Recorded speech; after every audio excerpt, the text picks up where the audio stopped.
Hello everyone, Namaste and welcome to our YouTube channel Tutor Pratik.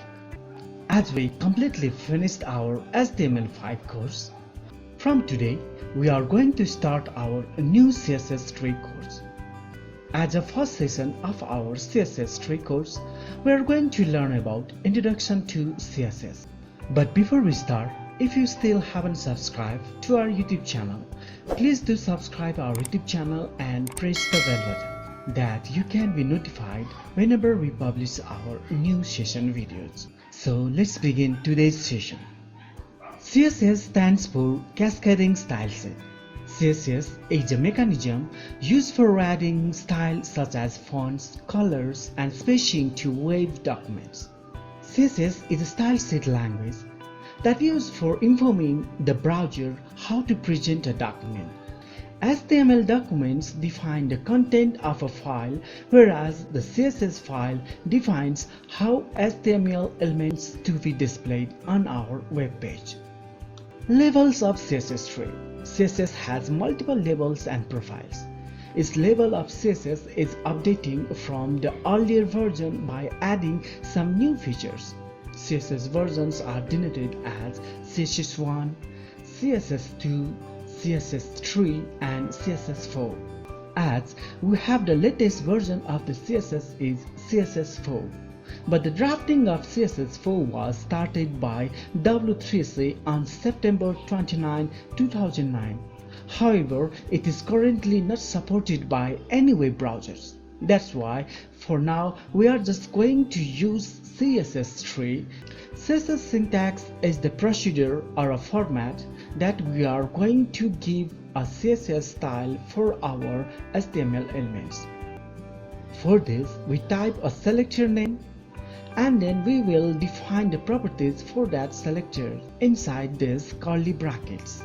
And in declaration block, we will type a property and colon sign, and after then we will give the value for that property and close with semicolon. For example, while we defining CSS styles for our P element, we'll type P and then a bracket, and making the font size changes, we will give the property font dash size colon, and then we will give the value for this font size 1.2 em and close our property by using semicolon. If you need to give multiple properties for a single selector, we can add multiple properties inside this curly bracket of any selector by adding the property name and value just after this closing semicolon. Length measurement units. CSS uses various units of measurements for specifying size of the font, width and height, margins and so on. CSS supports basically two types of units, relative and absolute. Relative unit specifies the length units related to other length properties, for example em, ax, px, etc. But absolute units specified for making fixed values, for example inch, centimeter, millimeter, point, specie, etc.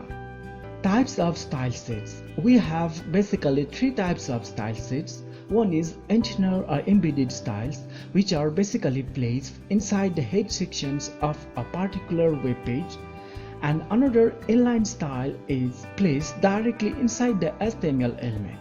And another type of style set is external style set, which is an external CSS is defined in a separate file and is saved with a .css extension. It provides the benefit of reusability by implementing common style rules for multiple HTML pages. We can use CSS by adding style tag inside our head section, and we can define the properties for any elements. For now, let's give a color property for our P element.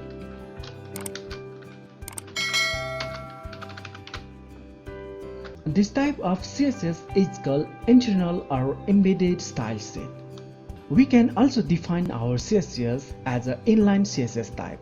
For this, on our P tag, we will use an attribute style And inside this we will define our properties like color green.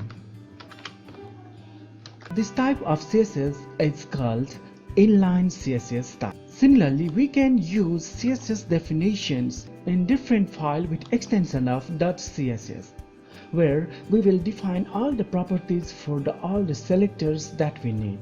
For testing, I defined the color blue for the P selector. And when we use this external style sets, we have to connect this external style set into our HTML file. For this, in our head section, we will use a tag link style set type CSS, and on this href we will give the address of our external CSS. Here I have style.css. Now our external CSS file has connected with our index.html file. Selectors. Basically, we have 4 types of selectors in our CSS. One is type selector. Type selector is simply specifies the element name like h1, p, etc. And another is class selector. Class selectors that matches elements whose class attributes is set in HTML page. It is started with a period dot followed by the name, for example .notice, .green, etc. ID selector. An ID selector matches an element whose ID attribute is set in an HTML page, and it is started with the hash symbol, for example #top, #menu, etc. And the last one is universal selector. The universal selector can be applied for all the elements of our HTML page. It is represented by an asterisk sign. Grouping of selectors. To reduce the code, developers can group selectors. It will be separated each selector with a comma. This can be used for giving same properties on various selectors. For example, if you want to define the same property for all the ranges of headings, we will use group selectors like h1, h2, h3, h4, h5, h6. Now we have a group of selectors, and the given properties color blue will be applied for all these types of headings. And also we can add more properties, text, align, center, which will be applied for all these elements. And on CSS, we can make a comment by using the slash sign and asterisk, and we will end our comment by asterisk and slash. That's all for today. We will come back soon with a new session of our CSS free course. Until then, take care. Goodbye.